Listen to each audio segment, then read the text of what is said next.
Blog Talk Radio. Hello, everyone. This is Chrism, and I would like to welcome you to a conversation about your Kundalini awakening experience. This episode is titled Kundalini Satsang. So, everybody, sit down and get ready to sing, and I'll start it off right here. See if this works.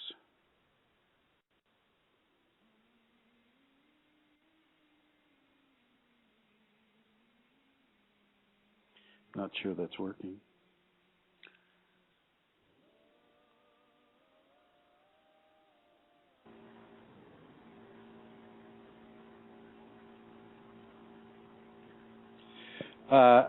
Let's see, Santara, I noticed you're on right now. Yes, Chrism, I can hear a very slight music if you want to turn it up. No, that's okay, but I want you to know that I'm hearing a lot of static from your end when you're on. Okay, I'm going off again, I'm muting. Okay. Okay, everybody, so today I would like to talk with you a bit about some things that have come up with regards to Shaktipat and things of that nature. But first, I would like to thank everybody for tuning in. I would like to thank Amelia Santara and her family for sponsoring this program so that everyone can be the beneficiary of this information. This is not common information. This is authentic Kundalini awakening information that can help you if you're already on that path or if you are seeking to begin to walk that path. Your Kundalini will recognize truth within the levels of this information that you're listening to now. So I want to thank everyone for tuning in. I want to thank people for tuning in the future in the archives. I believe Santara has a few announcements that she would like to make. Yes, Chrism, thank you very much. There are a few. I'm streaming my own voice, actually. Am I coming through okay? I can hear you in my headphones. Okay. Well, every week I give you listeners a place on the web which you can go to if you want to make a donation to Kundalini Awakening, which of course is a donation to support the work that we do. But this week I'd like to share with you something that's absolutely happening regarding donation. Well, I think there's a teaching or a lesson in what occurs. First of all, donations are in no way about a contract of sale. Recently, a person asked for his $240 donation to be returned to him, as he was not going to be partaking of the Shaktipat, and also he needs the $80 for his own living expenses, he said. Now, Chrism never has and never will charge for Shaktipat. Chrism is on record over and over again as saying that the divine is not for sale. Amelia? Grace is not grace. Yeah? You're evidently, people are hearing a huge echo with you. So I don't know what you did differently today that you didn't do last week. But try to go back to how the setup was last week when you didn't have the echo. Okay? Okay, good. Thank you, my dear. Okay, I was being asked about how that Amelia was coming in doubled, so we're going to try to correct that. I don't know where she left off with the donations, but here's the scenario with the donations. Do not donate if you with your rent money or with the only food money that you have, or if it is to the degree that you're going to suffer harshly because you donated money to me or to Kundalini Awakening Systems. I don't want you to donate it. I want you to spend your money on you, your money on your food, your rent, your gasoline purchases, the financial responsibilities that you have in your life, everything. And then and only then, if you have some that you can budget to Kundalini Awakening Systems, then yes, that gift is welcomed and appreciated. But what I don't want what I would ask you not to do is to give money that you need for your survival, that is vital to your existence. I want you to spend that on you, okay? Please, really. I'm getting, people do a lot of different things, and some of the people have been donating with the idea that if they pay me money for the Shakti pot, therefore the Shakti pot will really be given to them, as opposed to just, doing the Shakti pot. I see that you're there, Santara. Doing the Shakti pot and doing it with the expectation that it's the Shakti pot that is being given to you through divine auspices. It's the Shakti pot that is giving itself to you, and you cannot charge for a Shakti pot. How do you determine the value of divinity? How do you determine the value of grace? How do you determine the activities of divine grace upon you? Where does that come up within the machinations of finances? How much is it worth? A penny? $1 billion? Where do you draw the line? So I don't see that you could really have a value connected to the Shakti pot. Shakti pot, for those of you who are just listening, is new to this, is the way of transferring. Oh, actually, it's a way of my Kundalini igniting another person's Kundalini, which to some degree is already happening on this show. For those of you who are listening to this show, the Kundalini in me is writing the sound waves that it produces through me into your ear, into your spinal cord, into all of your chakras, from the base to the top of your crown and beyond, into your cells and your bones and your enzymes and your blood and your flesh, and all of the different systems that combine to make you the physical person that you are. So there is no price. It is priceless. Kundalini awakening is priceless. Now, for my time, for my teachings, for the things that I do to assist other people, yes, I can accept a donation for that. The Kundalini allows me to accept donations within those understandings, but certainly not as a way of buying grace. Grace is not for sale, at least not from me. I am not allowed to accept any kind of money that is for Shaktipat. I can accept donations that are for teaching, explanation, all of the different things I do, to support and to manifest a greater level of understanding and learning within the Kundalini awakening subject. So I just wanted to put that out there. And Santara, do you have anything to add? Hi, Chrism. Well, first of all, give me some feedback. Is the voice okay? The echo gone? Let's see. Let's bring Eileen on. Hello, Eileen. You're on the air. Hello, I'm here. Can you hear whether Amelia's doubling up or not? She was very faint this last time. I could hardly hear her, so I couldn't tell. Okay. She was doubling. Okay, well, I couldn't. Oh, there you are. Hi, Eileen. How are you? Can you hear me okay now? Now you're coming in fine. This is fine. Good, Okay, Amelia. Now, that's great. Amelia, you don't need to shout, though, okay? It's not a matter of volume. Okay. Thank you, Eileen. Thank you for that. You're welcome. Well,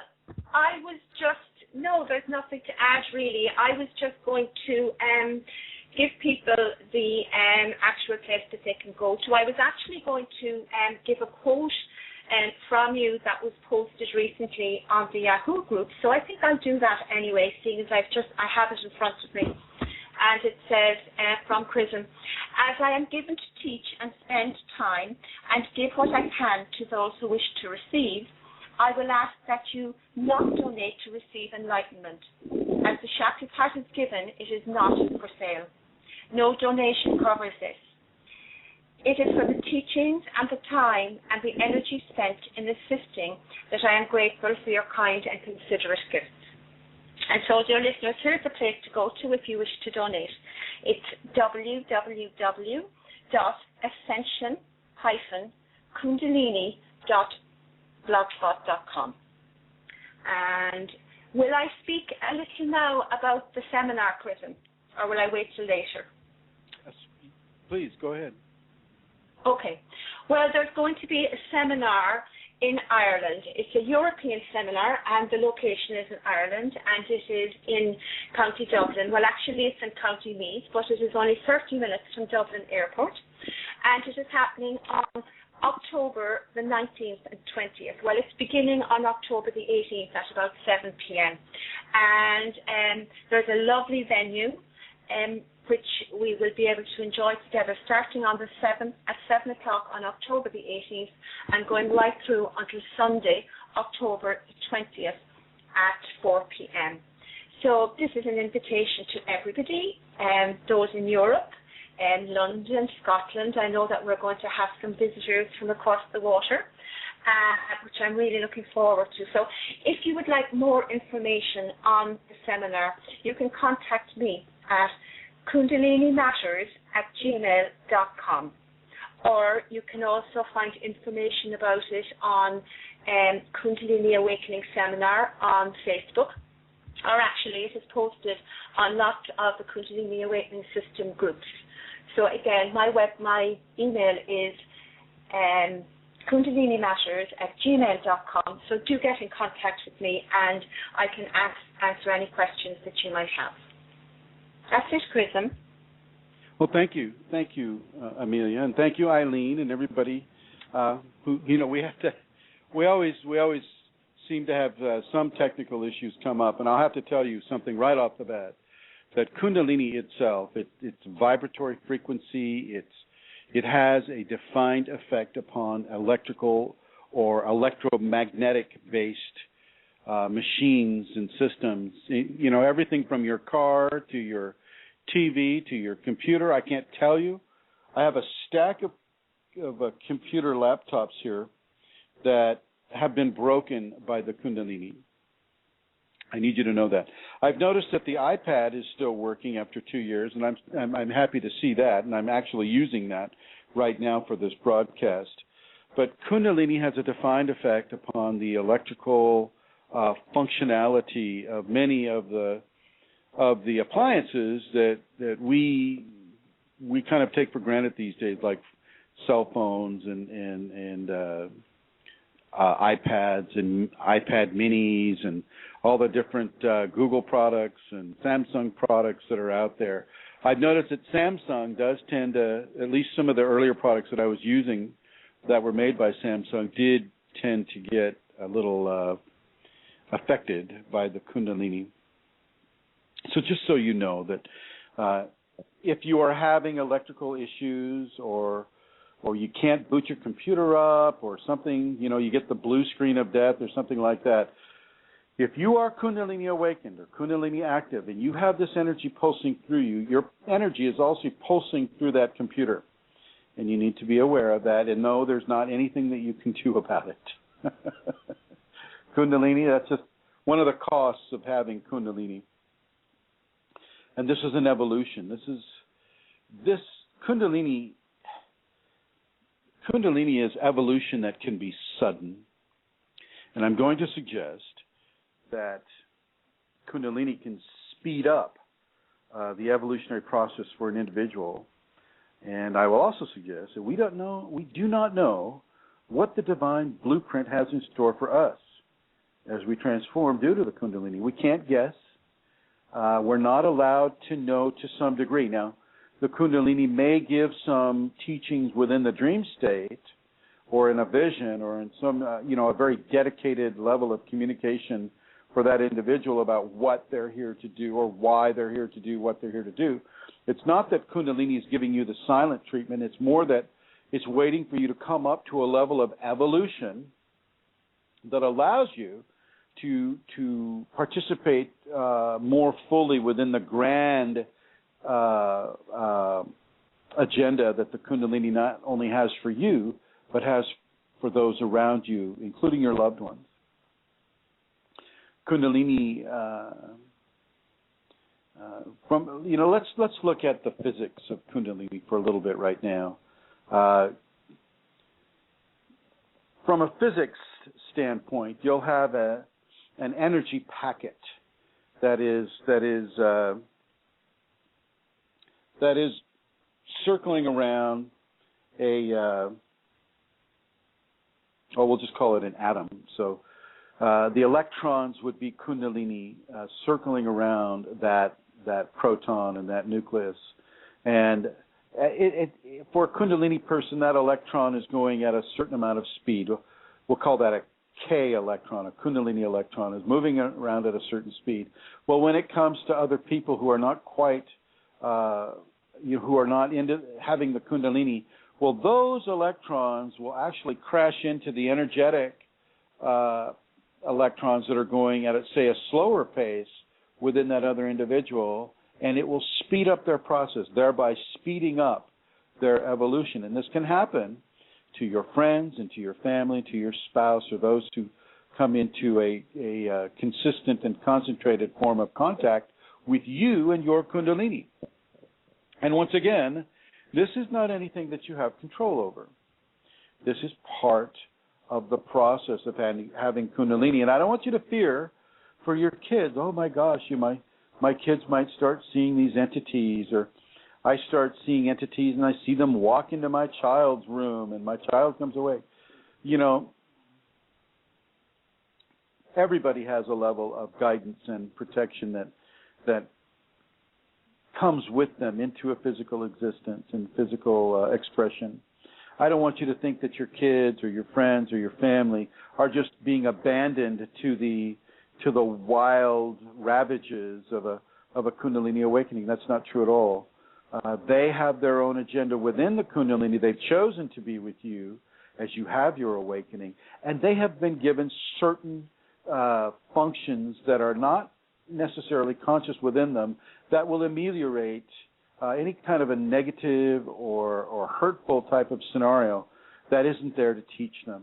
So you don't get the arbitrary, entity going in there and like hurting your children or something like. You won't get that. You won't get that. And I want you to be okay with having your Kundalini and having a family and having a relationship and having a spouse and boyfriend or girlfriend or whatever. So I want you to know this. I want you to know that you really can't predict how or forecast how this is going to have an effect on your families and your relationships. Yet it is there, and it is evolving, and therefore you are evolving within this force.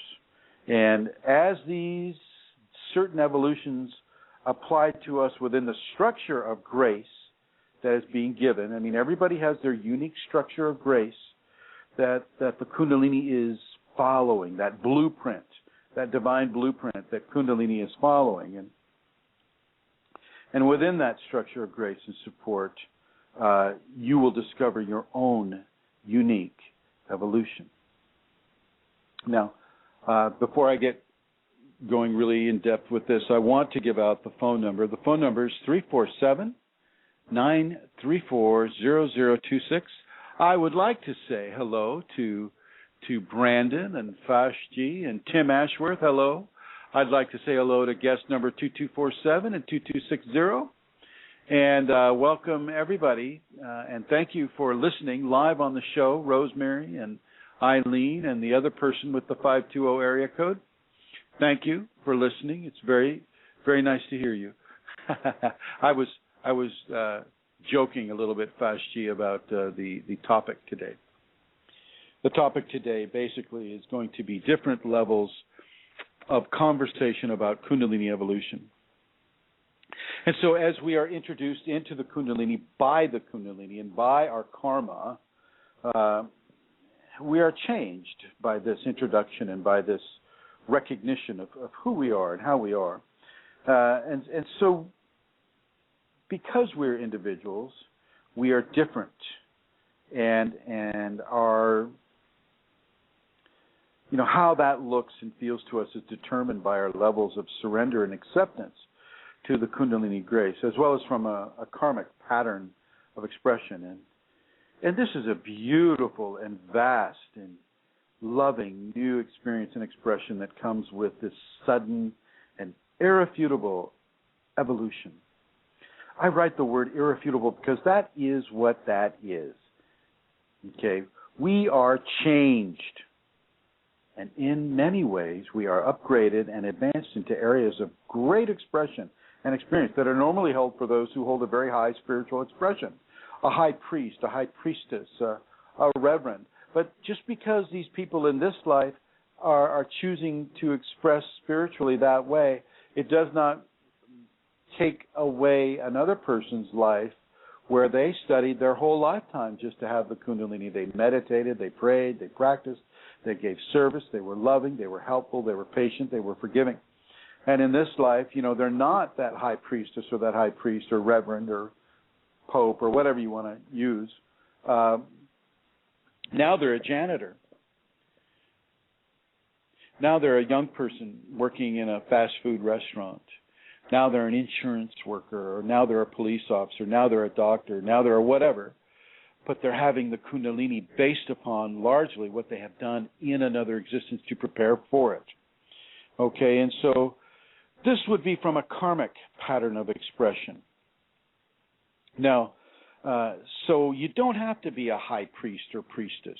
Yes, many of these positions are very helpful, but so is all of the other positions that I mentioned with regards to how a person can be expressing themselves now. If you're a teacher, if you're a janitor, if you're a ditch digger, if you're homeless, if you're a business executive, a physicist, a doctor, a politician, right now, those people can be just as activated by the Kundalini and awakened by the Kundalini as anybody who is of a high spiritual understanding in this expression of their life.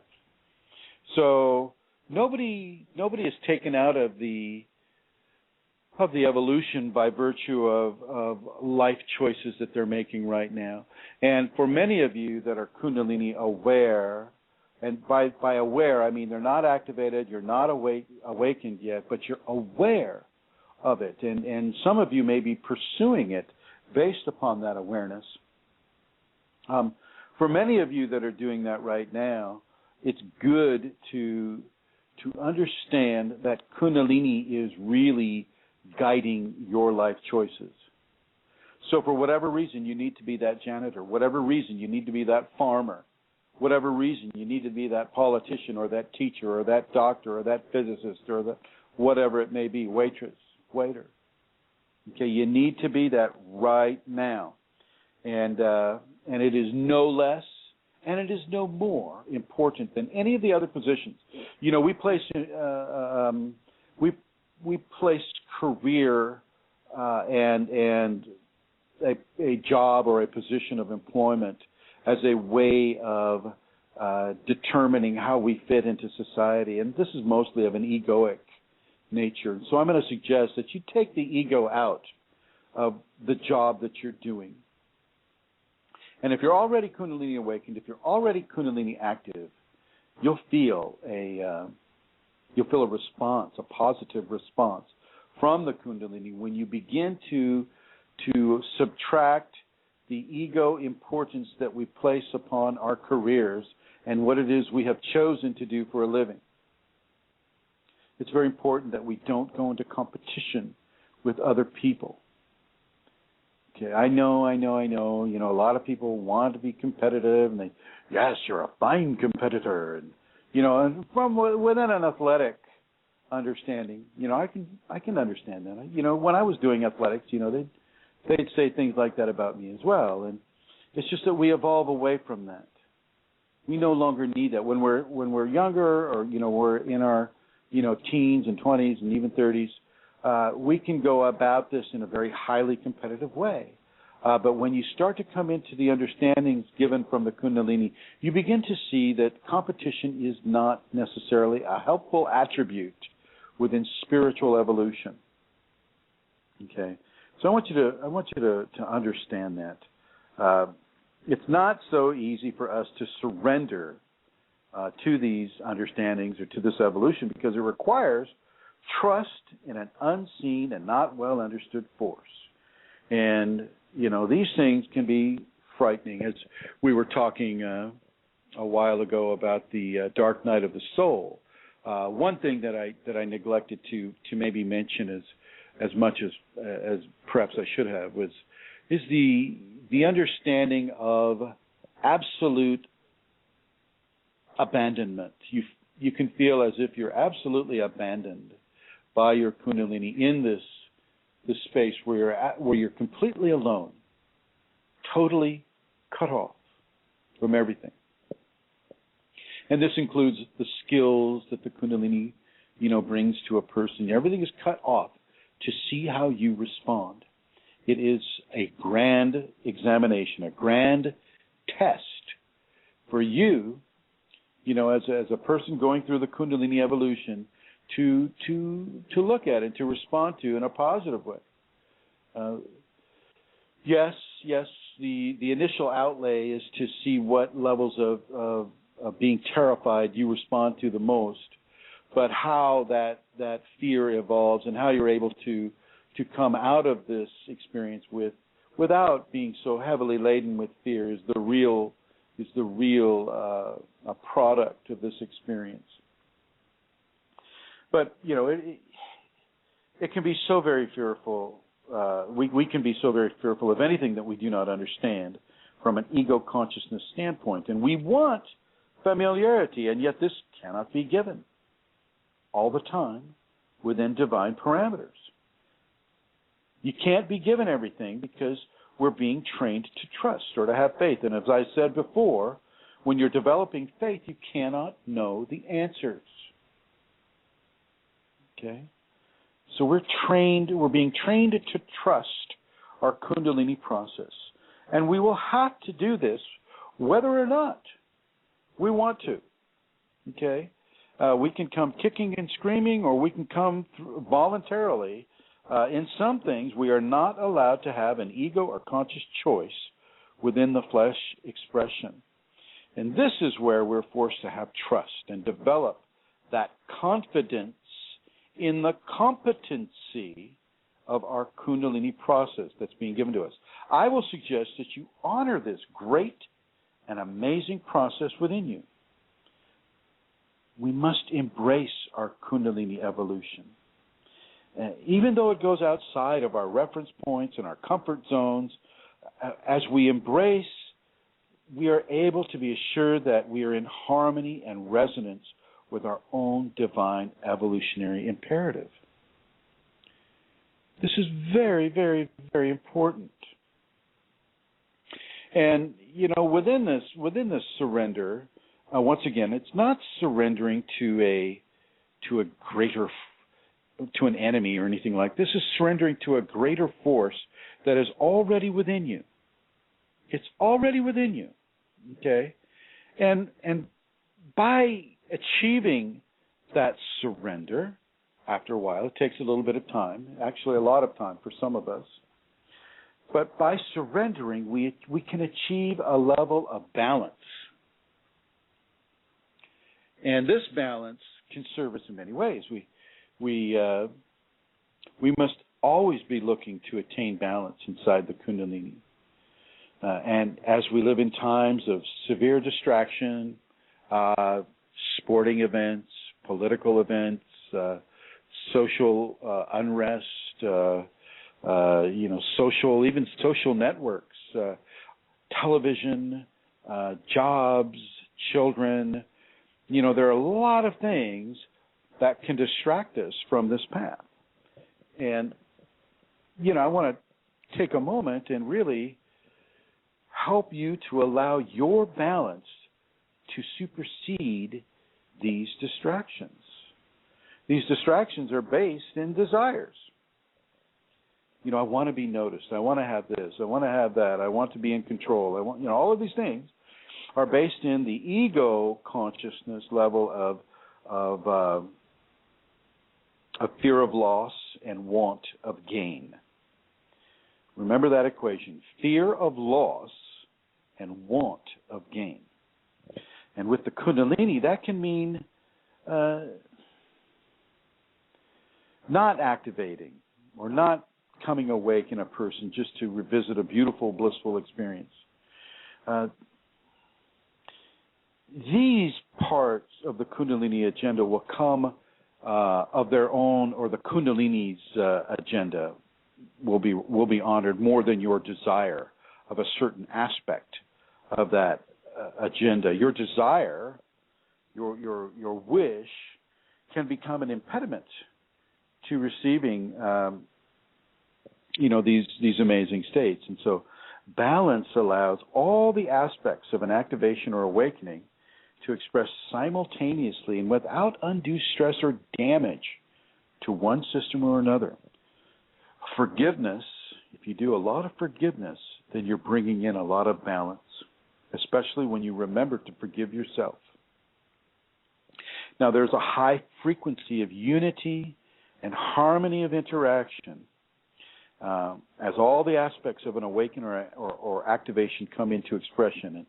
And not just those that the individual may hope will bring the qualities of bliss or joy, ecstasy. These are merely manifestations of the balanced state. And the longevity is reflected by the strength of that balance. And so the more balanced you are, the greater your understandings, the stronger your reference points, you don't necessarily allow yourself to be controlled by your ego consciousness fear response. Okay? So when you do your practice, your spiritual practice, I want you to practice all sides of the equation and work with all five bodies. And we do that with the safeties. So remember to practice the safeties. If you're doing yoga, if you have a yoga practice, make sure you remember to do the left and the right sides of the body equally. If you're doing the Tibetans, and this is more of a vertical Tibetan yoga, make sure that you do the rights correctly. Okay, practice. It just takes practice, and you'll get it. And within that practice, you will find your balance within the Kundalini, because the Kundalini requires balance, and it will enforce that. It will push you and push you and push you until you find that balance point. And so it's not pushing you to hurt you, it's pushing you to evolve you. Always, always, always the Kundalini itself, that consciousness within you, is happy, joyful, blissful, loving. Yes, it will bring up some of the more challenging aspects of your existence and maybe some other existences.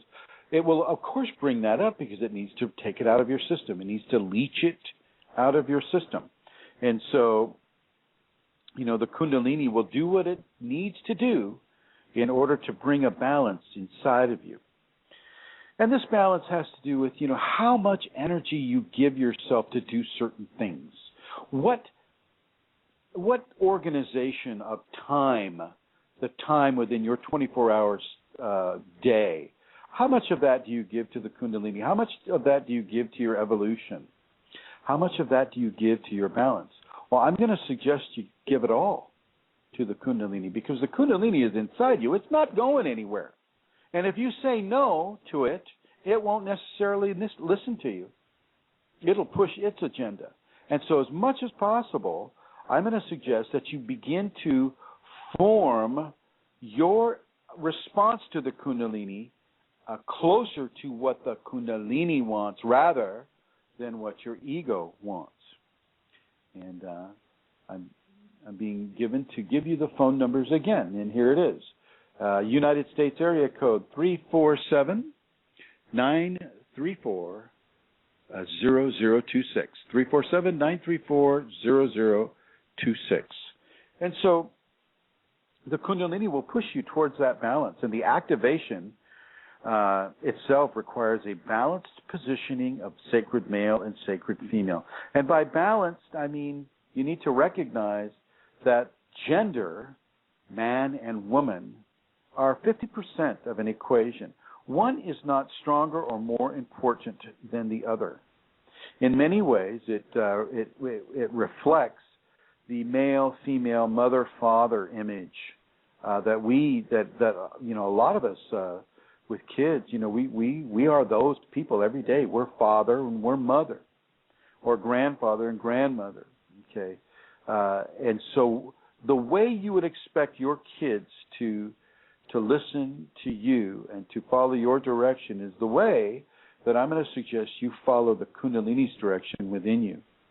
You now are the sacred child, but you've come through a huge evolutionary leap. Huge. And within that grand virtuosity of evolution, you need some balance. You need to have a balance within your identification with gender judgment. The sacred feminine is just as powerful and just as strong as the sacred male, and vice versa. Please understand that, and as you do make that understand, I want you to go through your life allowing the Kundalini to do what it needs to do with you. Now, you may need to have a conversation with the Kundalini about what is happening to you, say, within a work environment. So, for instance, there's a stage of the awakening that allows a person to be given orgasms every 6 or 7 minutes, 8 minutes. This often comes to the feminine, the person who is a woman in this physical expression right now. And this will happen during meetings. This will happen during one-on-one lunches. This will happen during the functioning of your job. And I just want you to really, if it's getting in the way of having a meeting, then I want you to talk with your Kundalini and ask for it to express that way at another time in your day. And this allows you to develop a rapport and a communication, and it feeds the trust and faith that you have in the Kundalini and that you'll need as your phenomena continues to increase. Okay, so pray and meditate and move, be still, see all as you and you as all. And if you work with this in mind throughout your life, you'll begin to see and take note of the balance that is happening all around you and within you. The balance in nature, in social dynamics, between the polarities. Kundalini goes towards the balance. Okay? Balance between the positive and the negative. So you have one pillar of grace, and we call that the positive. You have another pillar of grace, and we call that the negative. And then those two pillars form the largest pillar between the three pillars, and that would be the middle path, the Sushumna, the spinal cord. That is the path that the Kundalini person strives to walk within a balanced format. Okay? So take a look at how you live your life and practice your practice. See where more balance can be given, and then give it and stick to it. Use the examples given by your divine source and by your direction, and learning from your Kundalini, and really go with balance within this most sacred and important experience. Just think about it. 2 ears, 2 eyes, 2 legs, and so forth. Balance is the platform of convergence for the qualities and attributes of higher dynamics within the human being system of spiritual evolution. Okay? So I want to give you the phone numbers again. I do want to encourage people to call in. It is 347-934-0026. 0026.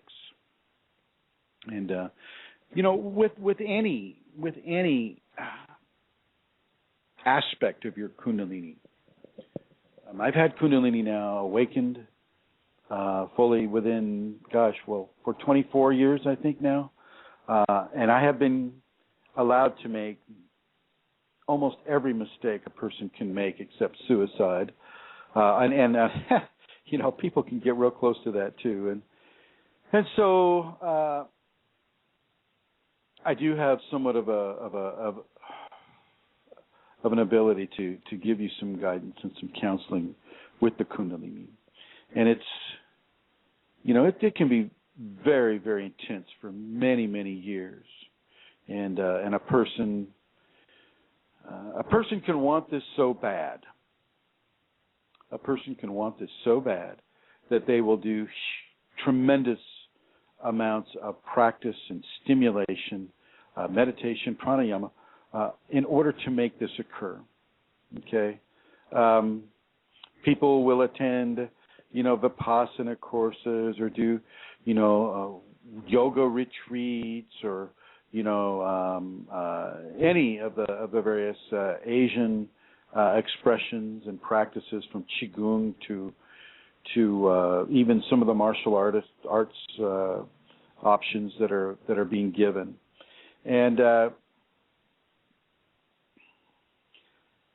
I won't suggest that you go at this too fast.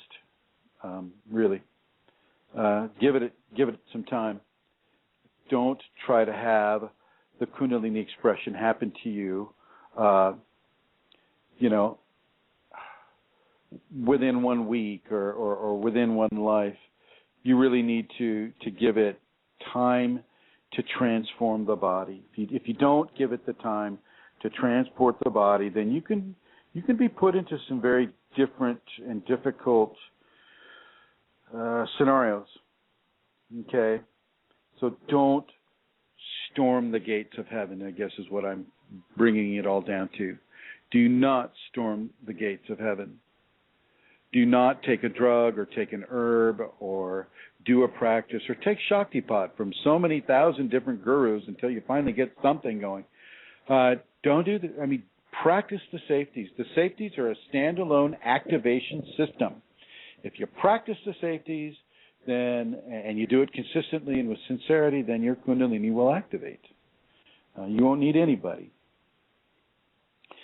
But you can listen to what the Kundalini is telling you. Once again, as I said earlier in this broadcast, the Kundalini hears you. It hears what you're thinking. It hears what you say to other people.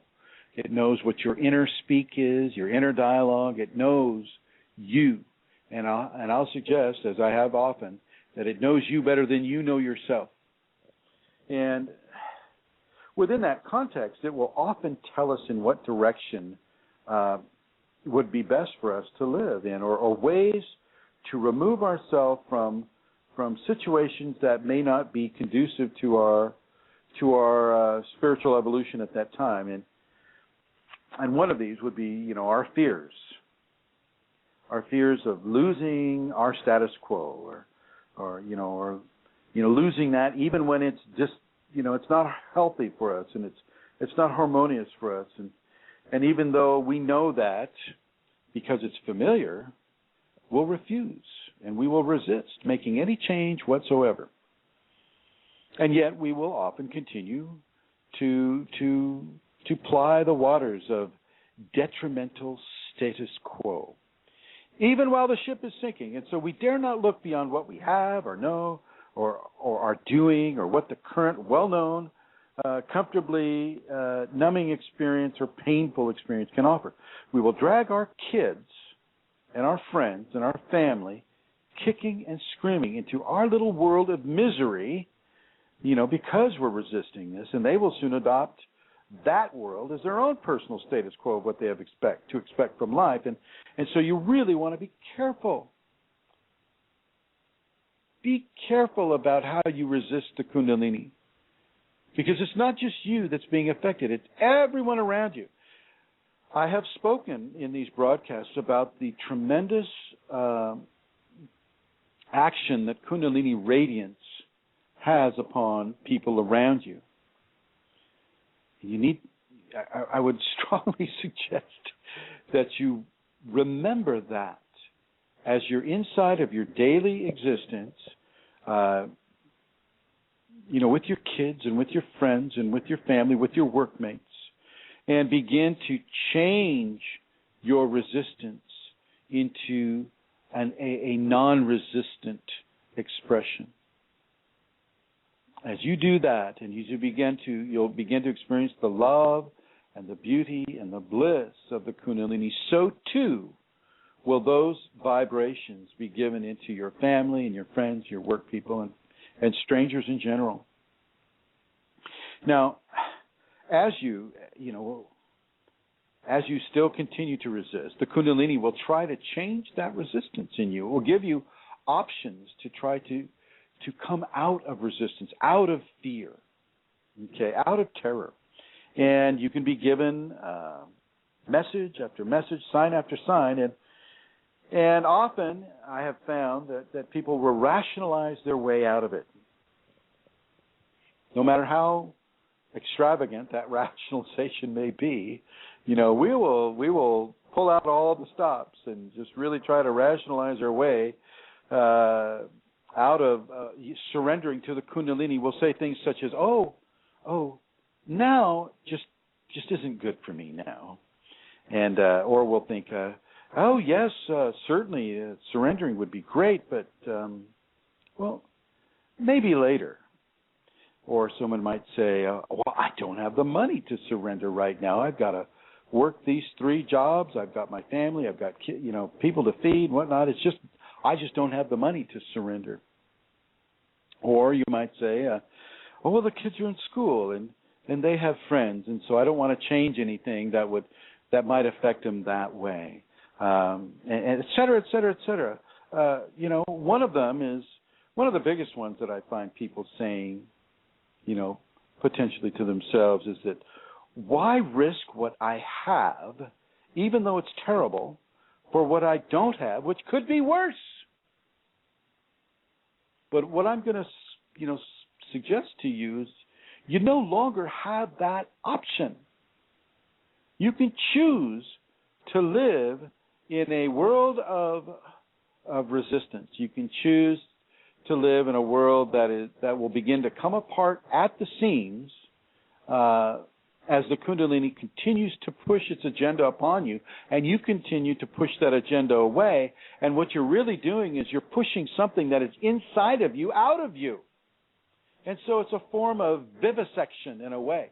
And the Kundalini will, of course, not allow this to occur. It will just put you in levels of shall we say, challenging teaching options until you begin to come around. And if you're doing this right now, and you know who you are, if you're doing this right now and you're resisting, you want it to be your way, not the Kundalini way, it's got to be your way, then you will begin to experience the levels of guidance that the Kundalini will bring to you, sometimes harsh, not all the time, but sometimes harsh, that will allow you to understand the error of your ways and hopefully help you connect. The Kundalini can be very insistent that one change, that one embrace the transformation. And sometimes in this insistence, certain qualities of life can be affected or subtracted from the individual's comfort zone in order to help that person's ego consciousness make a move in a given direction away from an unhealthy status quo. Unhealthy status quo is, of course, an attitude of resistance or an attitude of fear or an attitude of self-destruction, things of that nature. Oh, and just by the way, a lot of you at some time during your Kundalini awakening or activation will feel levels of death. You'll feel suicidal. Seriously, this is a very common thing. And I don't want you to misinterpret the feelings of the suicidal feelings at all. what this is the transformation of the ego consciousness, which is what we have lived with for most of our life, if not all of our life. We have lived by the virtues and the decisions made by our ego. And when all of a sudden the Kundalini comes up, it comes up and it takes away the power and control of the ego. And the ego will perceive this as a form of death. And the Kundalini will allow that to occur, because the Kundalini knows what most of us corporeal five sense humans don't really understand, is that death is merely a transformation from one state to another. It's not bad. It is not something to fear. As you begin to embrace your Kundalini, you'll find that these suicidal feelings go away. But I really want you to understand that they are totally associated with your ego. Has nothing to do with anything else. And that would include, if you had a substance abuse problem, alcoholism, or any kind of a drug abuse scenario that allowed your ego to feel like it was sick or unhealthy or not right according to societal standards, you do not need to apply those chemically based suicidal symptoms to the Kundalini equation, because it's not the same at all. Those chemically induced suicidal sensations are the ego consciousness of our society trying to produce an effect upon what it perceives as an illness or an imbalance within the person that they're looking at. And Kundalini is not an illness, or you're not sick with Kundalini. You're actually more healthy than you've ever been, but because of your misinterpretation of phenomena such as suicidal feelings, it can put you into a genre that our society feels the need to drug into stupefaction. Well, if they're drugged so heavily they can't hurt themselves, and if they're in a straitjacket in a rubber room full of drugs, well, then they really can't hurt themselves. And then, of course, the awakened human being goes, well, what's the point of life if that is what you have to do to live it? So don't resist the Kundalini. Okay? Do not resist the Kundalini. Santara, I see that you're plugged in. Did you want to make any comment about this? Hi, Chrism. No, well, I suppose what occurred to me when you were speaking, you mentioned, that a person can think, why risk, that which I have that is terrible for something that could be a lot worse. And I remember at one stage when Kundalini was communicating with me that I was to make a very dramatic change in my life. I actually was going through, negativity or resistance, because I was thinking, well, why risk what I have that is so wonderful for something that could be a disaster? And so I was in a good place, and the change that I was being asked to do was I was in resistance for a while, but exactly as you said, Kundalini is very insistent, and really in so many ways I had no option but to go and do, Well, that's exactly correct. So, and the Kundalini may insist that one change, and this insistence, it can often come across as an urge or a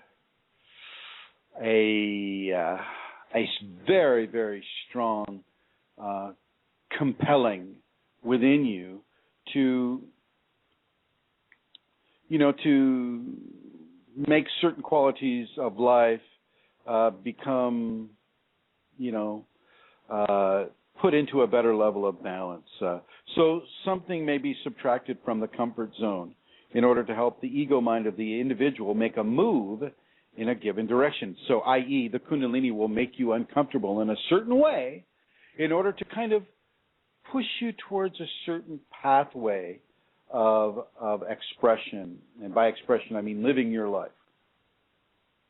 So it may take something from the comfort zone in order to help the ego mind make a move in a given direction away from an unhealthy status quo, even though the person would profess to be comfortable within that status quo.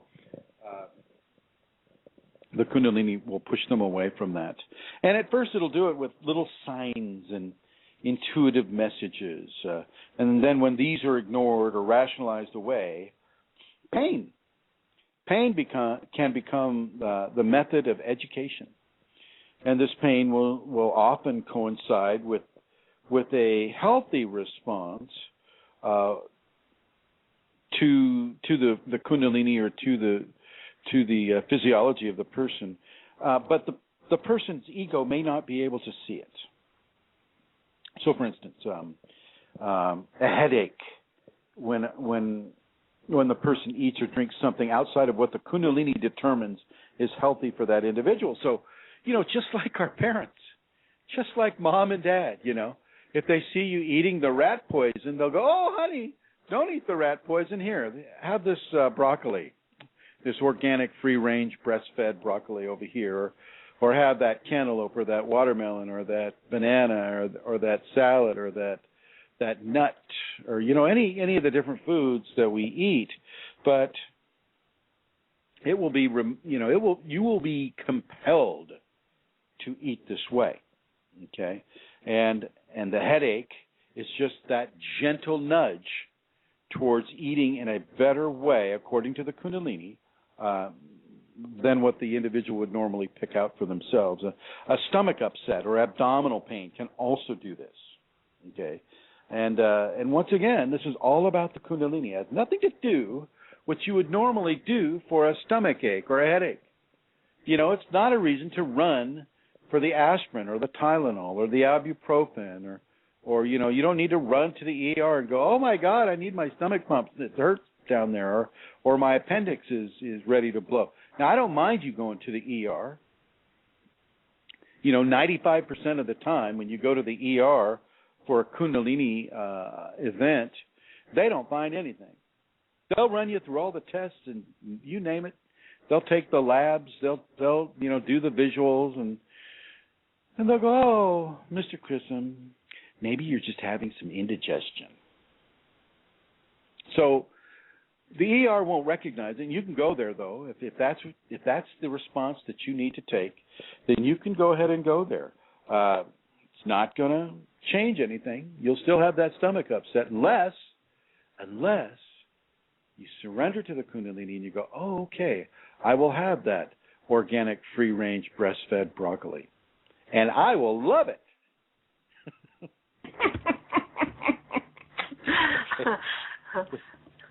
Can I say something as well, Chris? Sure. Go right ahead. About safeties. I mean, one of the things that I found over time was that the safeties, by practicing the safeties and by committing to that practice, this actually helps to change resistance.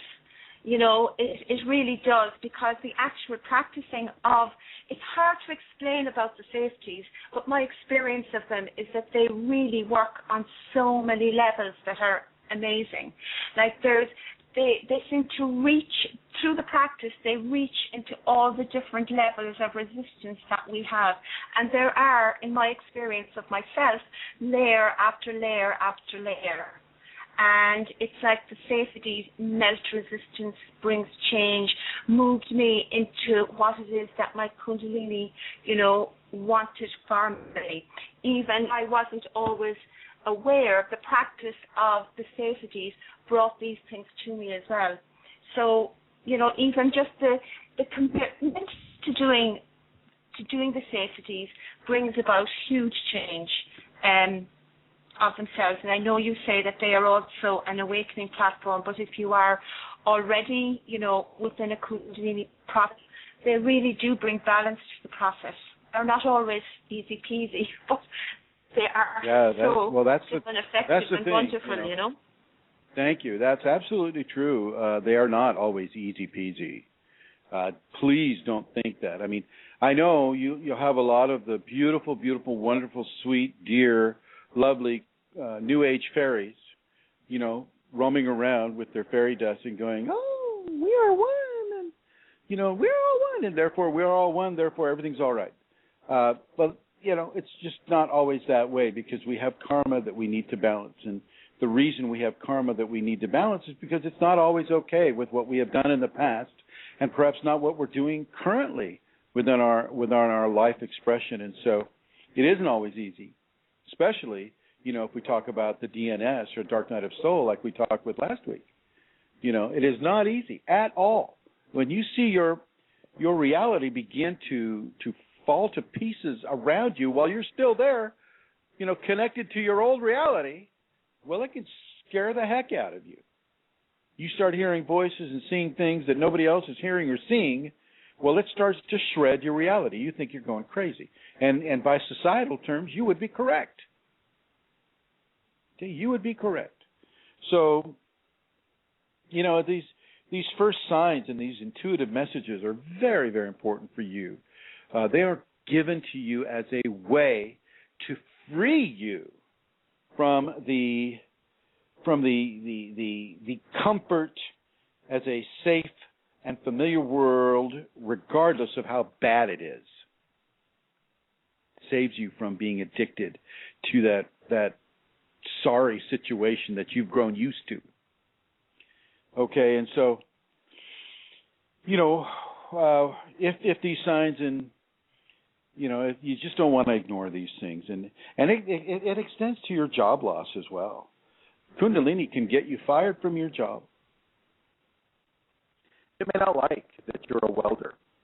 It may not like that you're a truck driver. It may not like that you're a person that's working in a computer industrial complex and you're breathing in all these toxic heavy metals. And even though, it goes, it's within the standards of what our society deems as okay, the Kundalini doesn't deem it okay, and therefore it wants you to move, and therefore it will position itself within your consciousness as a force of change, job change.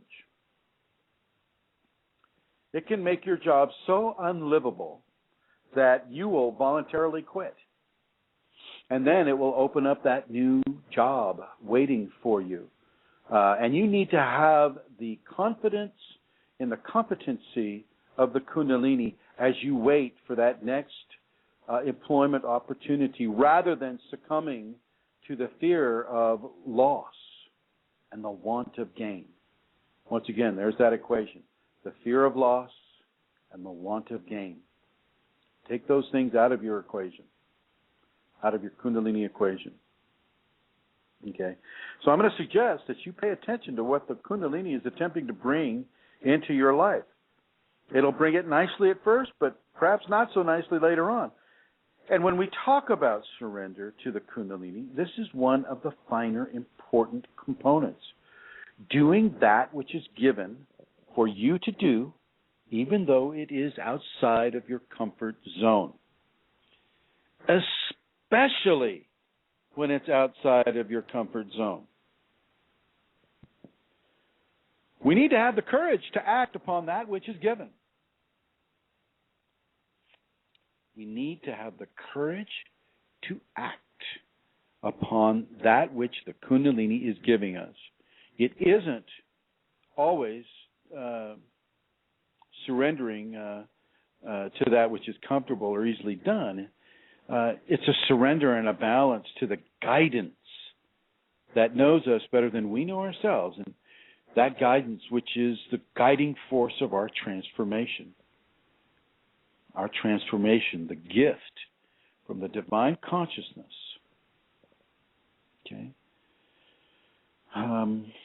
This force of transformation, this gift from the divine consciousness, that is the scorch mark on the tree from the divine lightning that has struck. This is where the rubber meets the road and the chaff is separated from the grain. This is for those who are inside of the Kundalini awakening or coming into it as a potential reality for themselves. The challenges to the comfort zones can come thick and heavy, and they're heavy laden with inner and outer changes as we are trying to respond to those changes in a supporting role of acting upon them when they are given. It's not about being comfortable with the changes as much as it's about being uncomfortable with the changes and changing anyway. You sacrifice your comfort sometimes,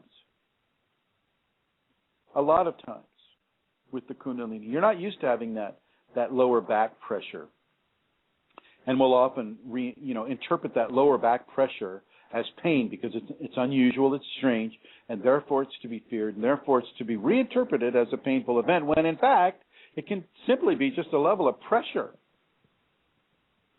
As the Kundalini collects at the base of the spine, it will cause that level of lower spinal pressure and tension. But our anxiety is what really adds to the tension. And the tension will have an effect on the muscles, and the muscles will begin to express in a certain way that will allow us to have actual pain when before there was no need for pain at all. If you had an idea of what was occurring and you had reference points for it, there would be no pain. Often the Kundalini is just pressuring and pressuring and pressuring to the point where it forces you to remove the blockages that are at this point holding back a greater flow. And by removing these blockages, you allow the greater flow to come in. And one of these techniques is to surrender to it and to get out of your own way. Get your fear and your fear of loss and your want of gain. Take that out of your Kundalini equation. You don't need it, and it doesn't need you to have it there. Okay. Really, really, really focus on that. And the challenge is, I want you to consider this as you go through your days and your nights of your awakening or your activation. Look and discern for that which is being given to you intuitively or otherwise by the Kundalini as it expresses within you. Follow this inner guidance as best you can.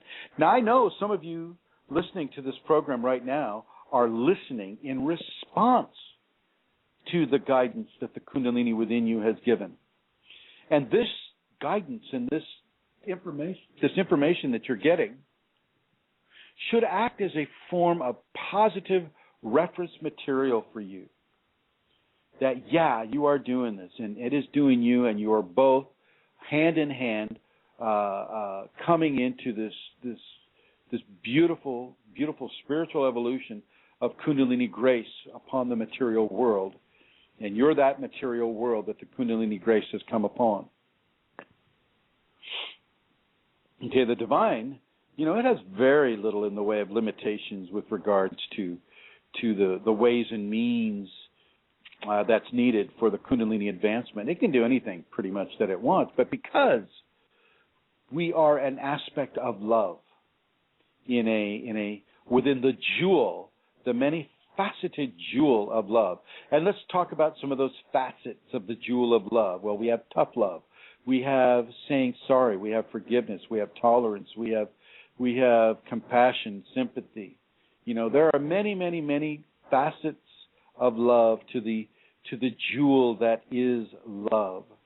And as we are facets of that jewel of love, so are we often returned or stimulated by that from the Kundalini as we allow it and surrender to it to advance within our bodies and within our psychologies. And it's well known what your karma is by the Kundalini. Kundalini knows your karma. This is why I have such a problem with some of these folks that come out and say, well, I see that you in a past life, you were a ditch digger and you fell flat on your face and had a heart attack and a stroke and all of this stuff, and so now that you have this terrible karma of not being able to complete the job. They don't know your karma. I don't care how trusted a friend they are. I don't care how pretty or handsome they are. I don't care what they say they can do. Sometimes people live their lives based upon the folly of their wants and desires. And they'll call themselves a great shaman or a master past life karma reader. And they don't know your karma, but your Kundalini Your Kundalini knows your karma, and it knows why you are having this life and how to offer the you, that spiritual individual, the options that will be best for the continued development towards and within the expressive divine matrix. So find your courage and find your faith and act upon the guidance that is being given. Big or small, get in the habit of discerning the changes and then surrendering to these changes. You know, we will all have these gifts of knowingness from the Kundalini within as we go into the Kundalini awakening process. Everybody gets these to the degree that they can. And yes, they are unique to the individual. So what I get, you won't necessarily get, and what you get, I won't necessarily get. But there will be some similarities. Okay?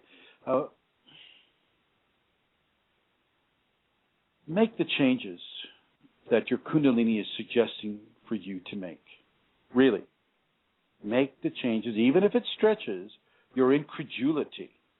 Make the changes and count on the inner divine to walk you hand in hand into the heavenly fields that you as yet can't discern. But I guarantee you, your view will improve as you learn to trust. Now, I'd like to give the phone numbers out again, or the phone number, and that is United States area code 347-934-0026. And I'd like to say hello to Julie. I see that you have joined us. Nice to see you there. And all the other, the guest numbers, I can't really see so much. But hello to all of you who are currently listening on telephones and on your computers, and thank you for doing so.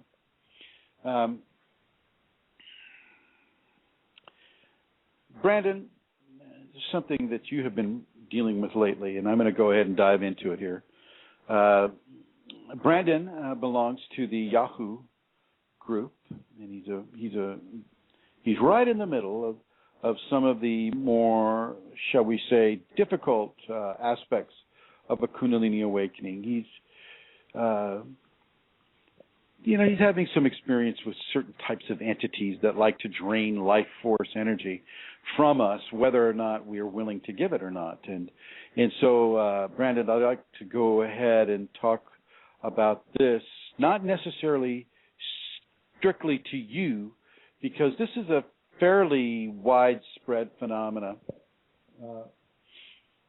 These entities, there's a lot of different entities that can come and visit. One species of entity is a succubus and an incubus, and these are sexual feeders.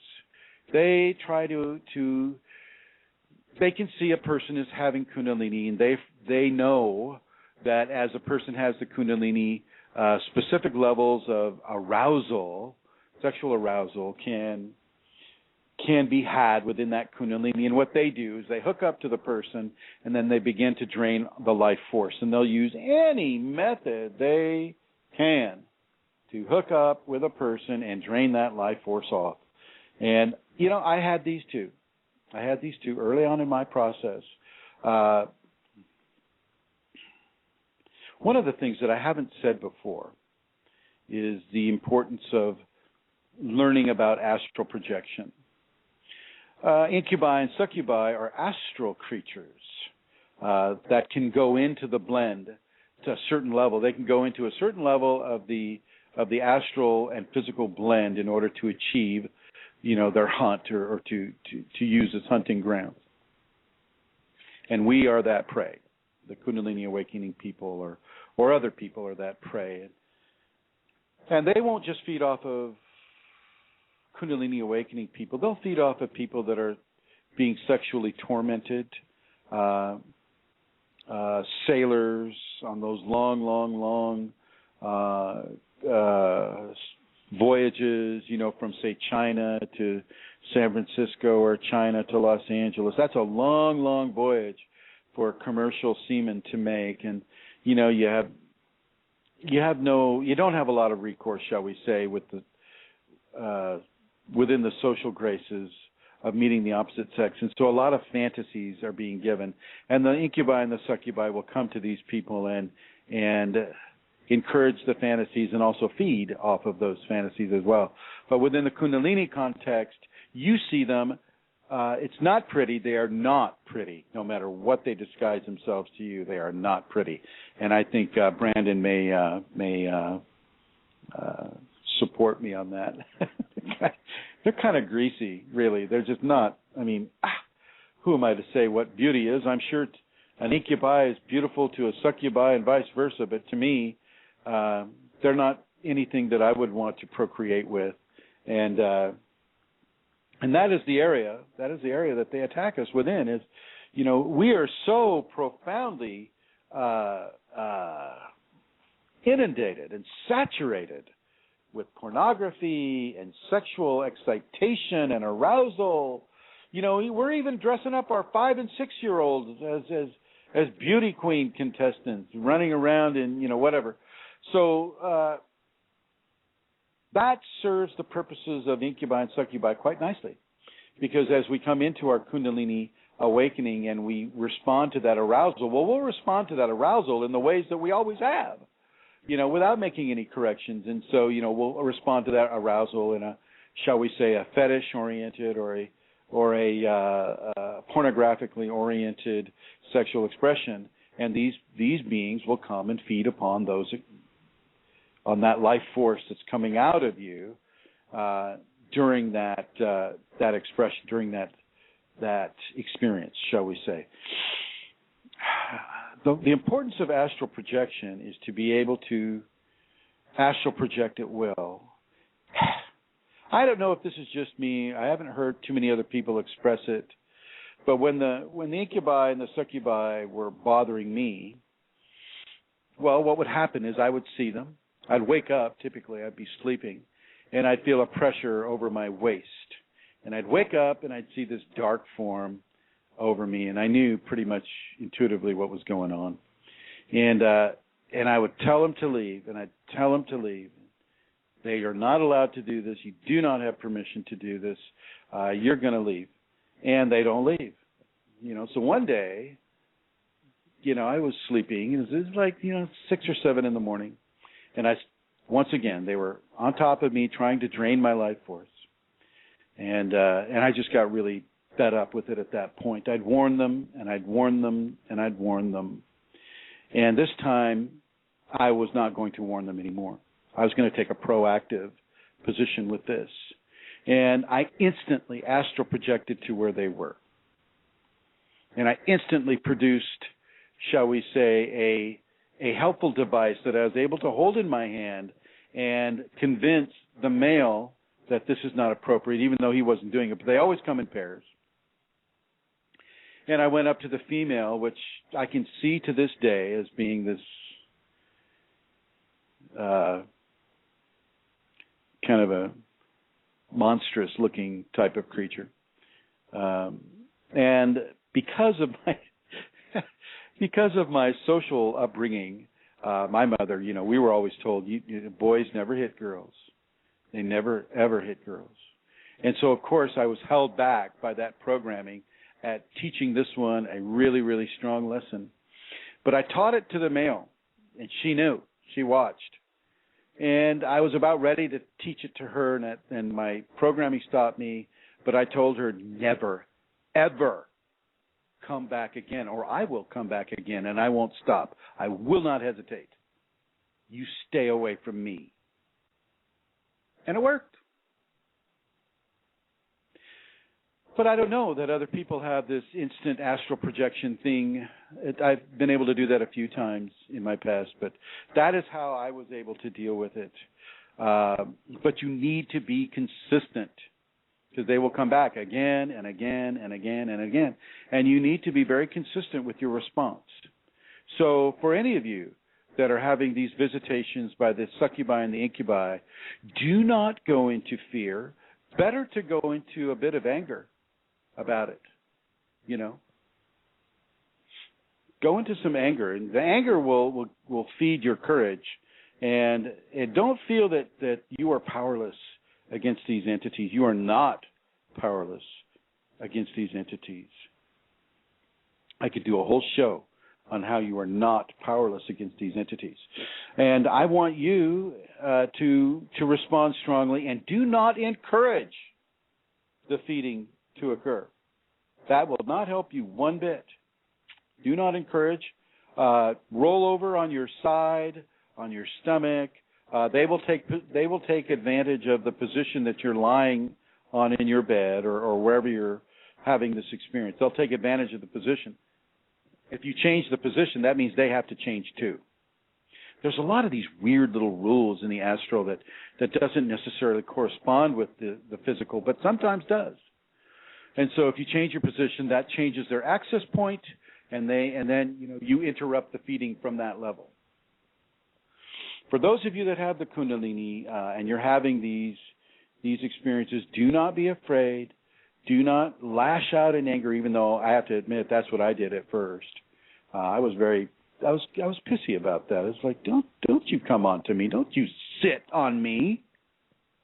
You know what I'm saying? So anyway, after a while, you don't. Let me go back to the jewel of love that we are. This is a tough love learning experience for teaching specific species of predator that you are no longer to be their prey. They can find it somewhere else. There's plenty of it to go around. Okay? So tough love expressions are very doable within the Kundalini. Okay? They're very doable, and I suggest it strongly. I mean, it worked for me. It worked for me. I gave them the loving time to cease and desist. They chose not to. They chose not to, and within their choice, my new response was manufactured within the choices that the incubi and the succubi made. And after that, after I gave them another reason not to come to me, they hadn't. Okay, so know this: if you're experiencing this type of an entity infraction upon your personal space, do not fear it. And if you wake up and you're having a sexual experience and it's one of these kind of twisted sexual experiences, don't feel bad. Don't you feel bad? It's another level of understanding and interaction with the astral that you need to learn about. That's all it is. That's all it is. And the more you can astral project and learn about some of the rules within the astral, the better it will go for you. The better it will go for you, okay? So that's just, I wanted to cover that because I haven't been able to cover it in writing so much. Okay, so, excuse me.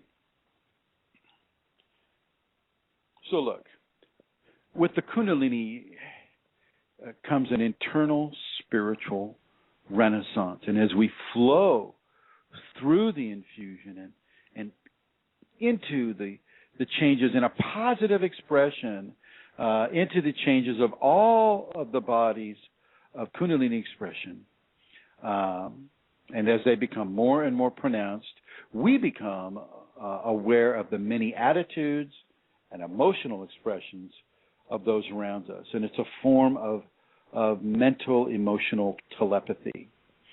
Telepathy is one of the most common of the first of the ascended skills to be given by a person, or to a person from the Kundalini. Telepathy comes in different wavelengths. You can have a narrow band telepathy, which is just one person or one animal or one insect or one plant or one spiritual being. Or you can have a broad band telepathy where there's much less filtration. And you can hear, like, say, if you're walking through a mall, you can hear everybody's thoughts, but you don't know too much. Sometimes you can see who it's coming from, but it can be such a barrage that it's hard to decipher. Whereas if you're in a narrow band scenario, it's much easier to decipher. Once again, though, if you have telepathy, that means those that use thoughts as a form of common communication, they have communication with you, such as an entity. Sometimes people hear lots of entities, and they'll, if this is to be part of your Kundalini awakening expression, well, they can communicate with you. I'll just suggest that you never ever communicate with them on purpose.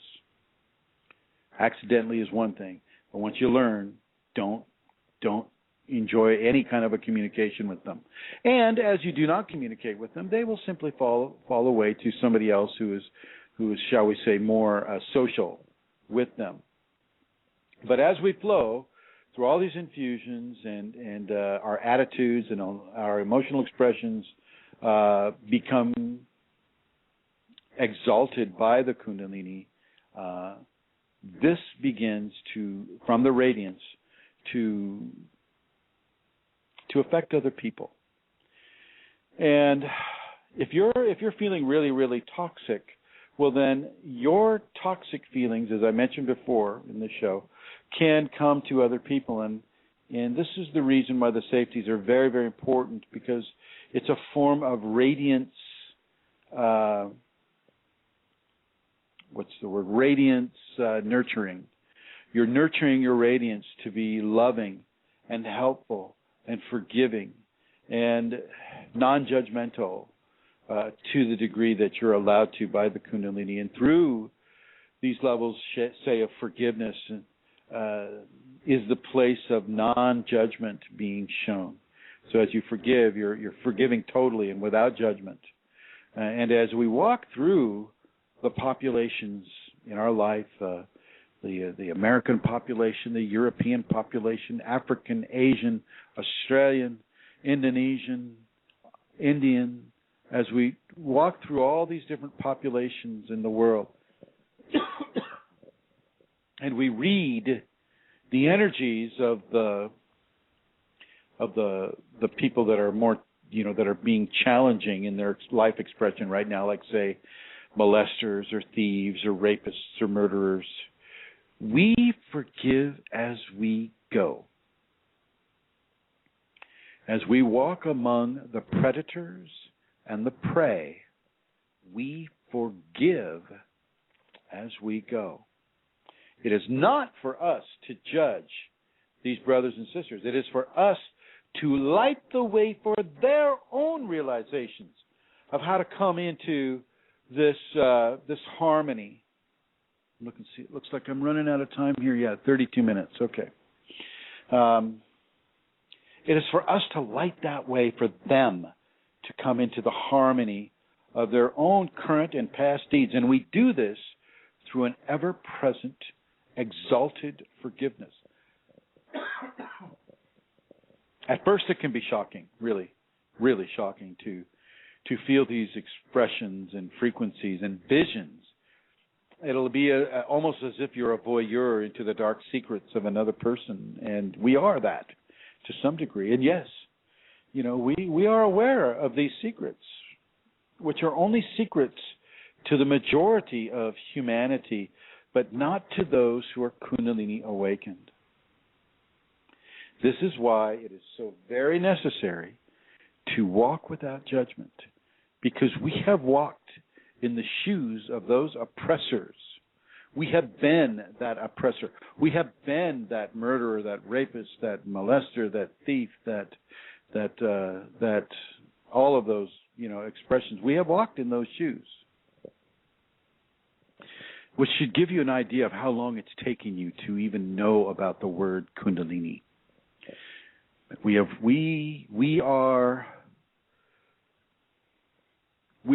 shall we say, recipients of a very well-rounded education, and that includes the bad as well as the good.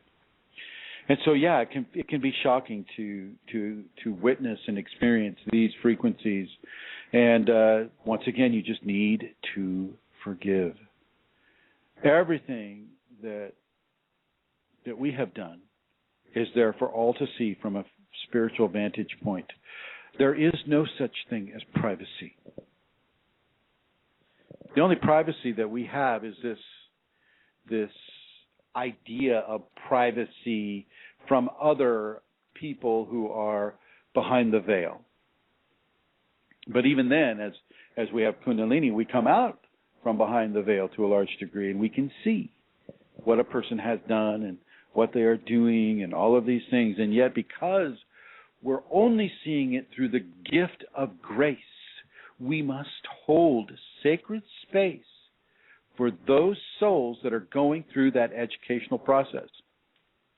Doesn't mean that holding sacred space allows them to steal from you or rape from you or molest you in any way. No, not at all. Not at all. And that really, unless there's some sort of a karmic reason for you to have that occur from that individual, it won't occur. Your Kundalini is just giving this to you as a way to educate you about karma, about your current attitudes within a Kundalini awakening event. You are no longer merely human. You are in an exalted stage, and that is not to say that you're holding your evolution over other people. Of course not. They will come to be where you are right now at another time. Okay? But as you walk through the populations, you walk with forgiveness. You walk as the saints have walked among us. Okay? And I mean the current saints and those that have passed as well. You walk like St. Francis of Assisi. You forgive, and you collect all those animals and all those people, and your radiance is that of a divine grace, a divine nature.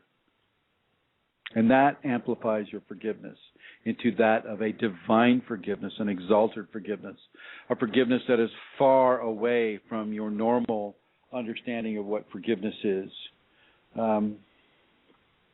We see these things as Kundalini people, and we feel them as well.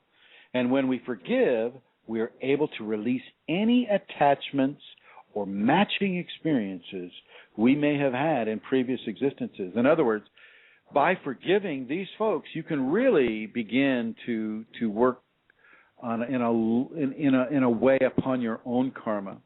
If you have any residual karmic experience with being raped or molested or having someone steal things from you.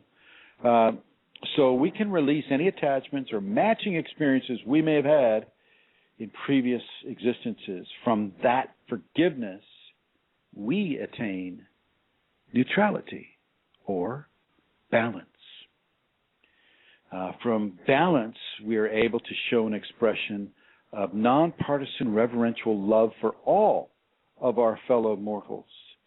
And when I say all of our fellow mortals, I mean humans and animals and insects and fish and all forms of living creation on our world.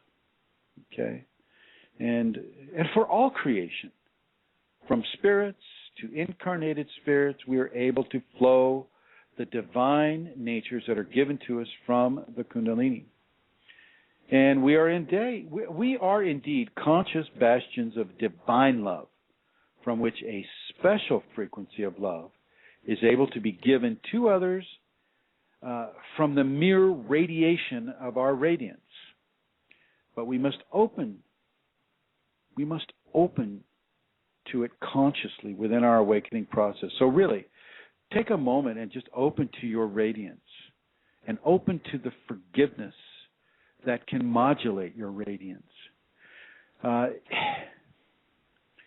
It's just to have spinal sweeps and Kundalini activation isn't enough. You need to pay attention to what is being communicated to you through those experiences. Yes, they're very important experiences, but what they are really communicating to you is the initial presence of the divine force within you. Now I'm asking you to listen to the guidance that divine presence is giving you. Okay? You must still act and choose to act appropriately upon the gifts of the Kundalini that you're given. And so the safeties, as Amelia Santara mentioned, the safeties can help the activated and awakening individual to attain into the higher expressions. Okay? As we share in the finer and denser frequency emanations from our brothers and sisters and fellow mortals, we are being given we are being offered the gifts of holy integrity. And this we must nurture as these gifts, and we must nurture and respect and honor the integrity that they represent. We must act upon these gifts in order to activate and plant their seeds within us and to others around us. Okay. Now, once again, I want to give out the numbers. Running out of time here for any of you that might want to call. The number is area code 347-934-0026. So if you have any kind of a question, call the number 347-934-0026. We have about 24 minutes left. Amelia, did you have anything you wanted to add or comment on? No, Chrism, not that's coming to mind, but thank you very much. That's very, I just loved that. Thank you very much. But you know what I will do? I just mentioned the seminar again, if I may. May I? Yes, ma'am. Okay, thank you. I just want to say how really honoured, I am to be welcoming you, to be welcoming Chrism to Ireland again in a month's time. And I just want to take it, this opportunity to tell those of you listening who live in Europe that this really is an opportunity for you to come and visit with Chrism here in Ireland. Living in the UK or living in Europe, it's actually very easy now to pop on a Ryanair flight, and in an hour or two you'll be in Dublin. And where I might add, we will arrange our transport to the seminar venue. So we'll be staying at a lovely venue from Friday until Sunday in the Boyne Valley in County Meath. Now, the Boyne Valley is kind of equivalent in a way to Egypt's Valley of the Kings. The Boyne Valley, it's a very ancient place with lots of megalithic monuments that are actually older than the pyramids. So it's a perfect place to meet our Kundalini Awakened teacher and to open ourselves to our own Kundalini awakening. So again, I'd just like you to consider maybe really coming and to take this opportunity to do so. So you can go to the website and check out, I have a Facebook event there, so you can find it at Kundalini Awakening Seminar, or you can just put Sintara into the Facebook search and send me a message, or again, you can contact me by email, kundalinimatters@gmail.com, and we can communicate there. Or if you want to phone me and you live outside of Ireland, I'll give you my phone number as well. It's 00353 86029 7676, and all that information is available as well on the Yahoo group. So thanks, Chrism. Thank you, Amelia Santara. And I want to talk a little bit about Newgrange and the Hill of Tara. I want to give you a name of a race of humanity that visited Ireland about 8,000 years ago and stayed in control of Ireland for a number of thousands of years. The Irish people have a certain way of pronouncing their name, which is probably more correct than the way that I'm going to pronounce it. But I'm going to pronounce it the way that most of us see it when we read it. And it's the name of the race of people is called the Tuatha or Tuatha, Tuatha, De, that would be D as in dog, E, De Danann, or Danaan, or as the how do the Irish say it, Amelia? Well, different places pronounce it differently, but I would say the Tuatha De Danann. Tuatha De Danann, yeah. Now, yeah, my first experience with the Tuatha De Danann was in a vision, and this is this was after my second awakening, and by that I mean that I came into this life with the emanations of a previous lifetime of Kundalini awakening. So I came in, I was not allowed to remember the previous lifetime, but I had all the skills of a Kundalini awakened person as a child. But this body had not yet had its own awakening, and each body needs to have its awakening. So I had the second awakening, when I was in my 30s. And a representative of this race came to me, or of another race came to me, and very, very tall individual, about 16 feet, very beautiful. And it pointed to a castle in Ireland, and it looked at me and it said, De Danann. De Danann. And so I saw it. I saw what it was pointing at, and so on and so forth. And so after that, I started looking. It's like, God, what is going on with De Danann? There was no internet, so it tells you how old I am. Cell phones were just starting to get popular, I think. So I had to go into bookstores. I had to look all over the books. I finally found a bookstore in a place called Calistoga, California, where they do a lot of massage and mud baths and things like that. And I finally found reference to the name Tuatha De Danann. Okay? And I started reading about the De Danann. I had no idea why I was being given this information by one of the De Dananns or another entity that was pointing me towards that information. And the De Danann were a very powerful race of beings that had certain abilities that nobody else around them had. And this corresponds fairly close to Kundalini awakened type of skills and references. And very skilled metallurgist, very skilled in some aspects of sorcery, which I don't support. But as I began to learn more and more about the Tuatha, of course they were based in Ireland, and they were sincerely based, right where we are having this Kundalini Awakened seminar. As a matter of fact, Newgrange and the Hill of Tara and all of these areas in County Meath, the Hill of Tara is where the legend has that they went into the earth. They didn't leave Ireland.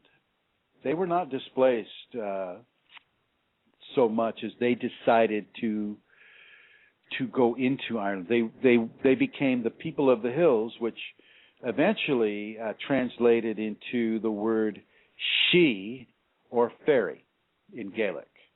And the people that we now call fairies, or of that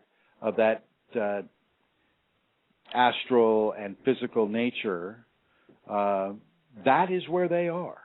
And let me tell you what, the last time I did a little ceremony at the Hill of Tara, which I won't be doing again at this seminar, we'll do something else, those entities came out strong and in force, and they are still there.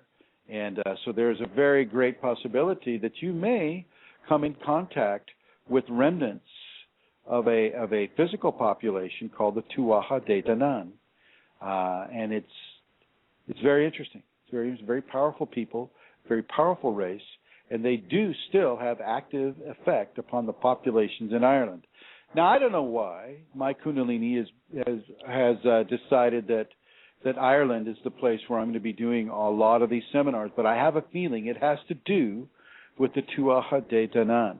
They are the ones that built Newgrange. Okay. They are the ones that had that secret technology that allowed them to lift extremely heavy, large boulders that weigh, thousands of tons. They could lift them and put them into certain geometrical circular positions.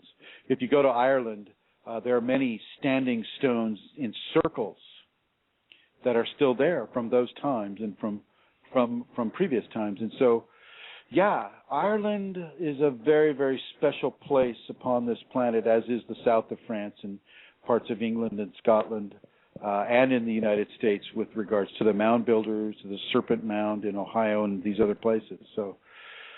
So I am letting you know this about the Tuatha because they are still actually there. They're just not there for the mundane mind to appreciate, but they're there for the Kundalini awakened person to appreciate.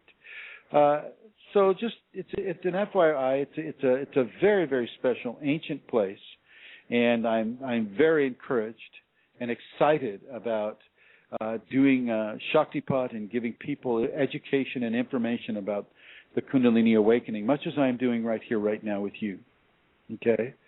So look at this and realize this. Now, when you come to a seminar, my energy is much stronger in person. It gets turned. I can feel the Kundalini turning itself up within me. You can literally feel that, by the way. All of a sudden, you're just hotter than, like, you're just cooking, and you know that everybody's cooking around you as well. So I encourage everyone who can come to this. It's a very special event. I don't make it to Europe that much. It seems like I do, but I don't, and certainly not within the context of a seminar. So any of you who are in Europe, who are listening to this, if you can at all make it, come to this seminar. Contact Amelia Santara at KundaliniMatters@gmail.com. Really contact her and make those arrangements. It's not that hard. Like she said, I've flown in Ryanair. You just don't want to bring a lot of suitcases with Ryanair, but they give you extremely affordable flight rates. Extremely affordable flight rates. Another one that you might be able to use for Dublin is what's that? EasyJet. EasyJet. They're not actually flying to Dublin, unfortunately. Oh, they were the last time. Okay, all right. So good. Now, in the 12 minutes that I have left, I'm going to try to cover this. It's called grounding. The more energy you have, even Kundalini energy, it isn't always the best answer. So I know a lot of systems really promote how to generate the energy, but they don't tell you how to deal with it. And some of them are really hard to deal with. Just go to Kundalini Syndrome and listen to that conversation we've had. Kundalini Syndrome is a very real thing, and that's people being in resistance and fear of the phenomena and of the Kundalini itself. So many systems really focus on achieving the Kundalini activation and awakening without any regard to the enormous amounts of energetic potential released into the body. And so, the focus is commonly strictly on practices that generate copious amounts of chi energy or learning to work with prana energy, and in order to hopefully produce or kickstart a Kundalini event. Qigong is this way when utilized for Kundalini expression.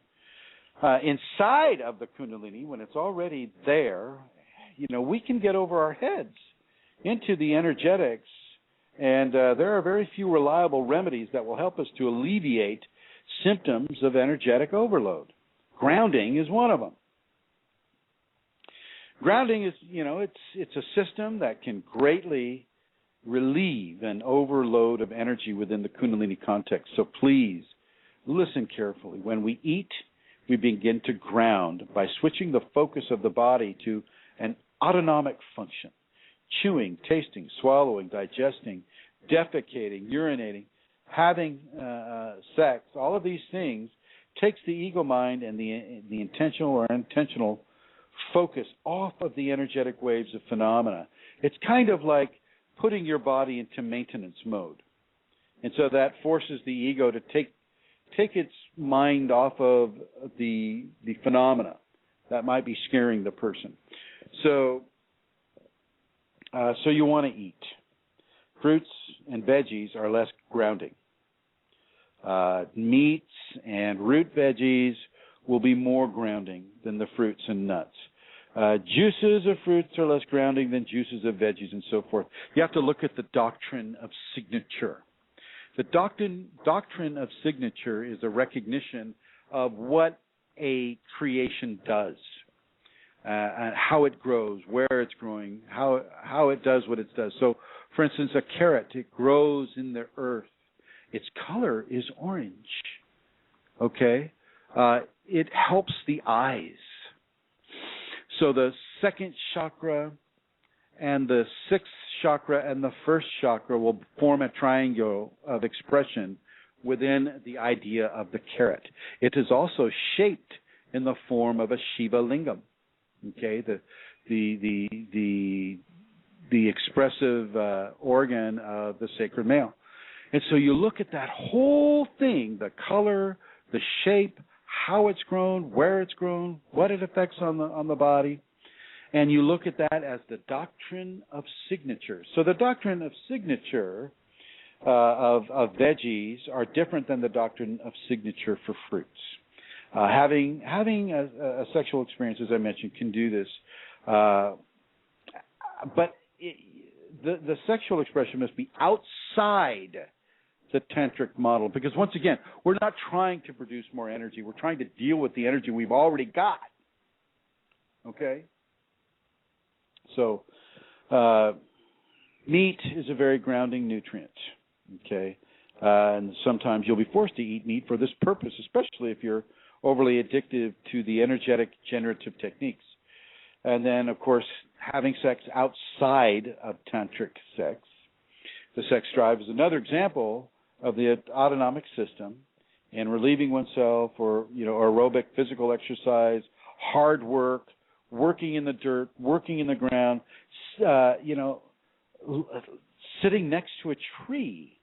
All of these can serve to help a person come into a grounding expression rather than constantly being, spiked by huge energetic bursts that literally burst out the top of your head. I mean, it can be very, very disconcerting. You can get headaches, and because you've only been trained to produce energies, different energies, to try to get to the Kundalini.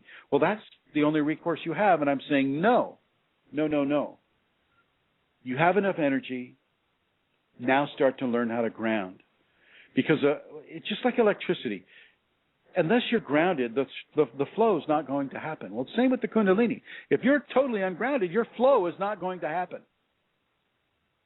You're just going to get burned out at different levels. Let's see, I've got 7 minutes left. Okay. So Kundalini is an intelligent consciousness in its own right, and it will recognize this unbalanced lack of grounding that you have, and it will support your grounding attempts. It will help you. It will help you go there. It will not. It won't go away, giving into the person's ego or wishes, but it will honor the sacred vessel as that sacred vessel brings into expression the functions of physical body grounding maintenance. So Kundalini is there to change us. It's not here to hurt us. It only hurts us because our egos will resist the agenda of transformation, and the Kundalini won't allow that. So grounding can really help that agenda, as well as we are part of the Earth's Sacred Mother and part Cosmos' Sacred Father. This brings the dual and non-dual agenda into a single unit of plurality, of a singular plurality is the best way that our words can make it right now.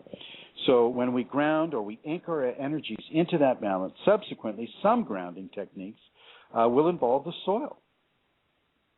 Getting into the dirt by working in the garden, or working as a farmer, or working in the fields, or getting into the mud of the river or the lake or the pond or the beach. Get into it and feel it and honor it and feel your energy begin to balance. It isn't unclean. Dirt is not dirty. It's natural.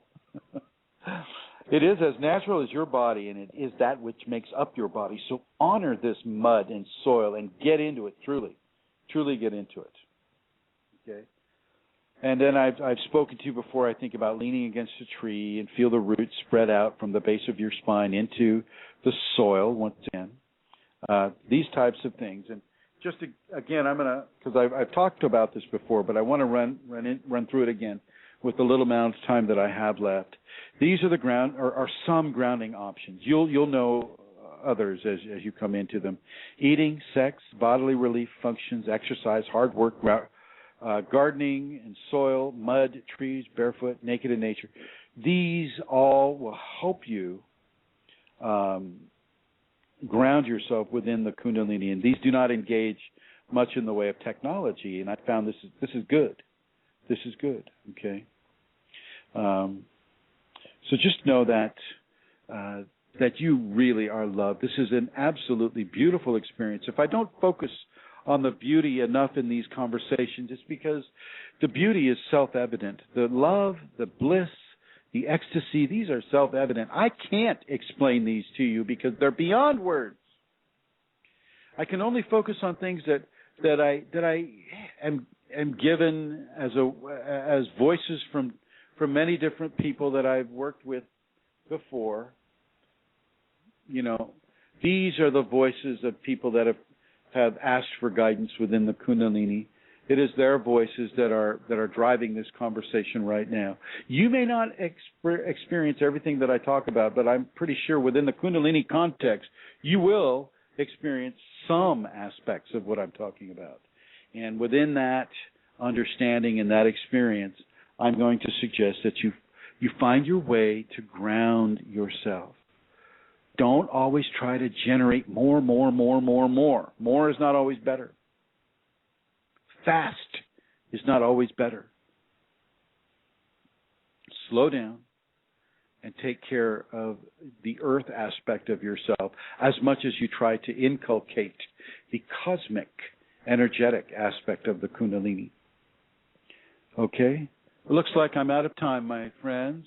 Oh, I have 3 minutes. So I would like to thank Rosemary, Eileen, Santara, Vashti, Brandon, Julie, guest 2374 and 2447 for waiting with me the whole the whole 2 hours. I think it is 2 hours. Yes. Thank you for listening. And remember, there is a Kundalini Awakening seminar in Europe on the dates that were mentioned, and I think it's going to be a very, very special event, and I encourage everyone in Europe and the United States and Africa and Asia and Scandinavia to come.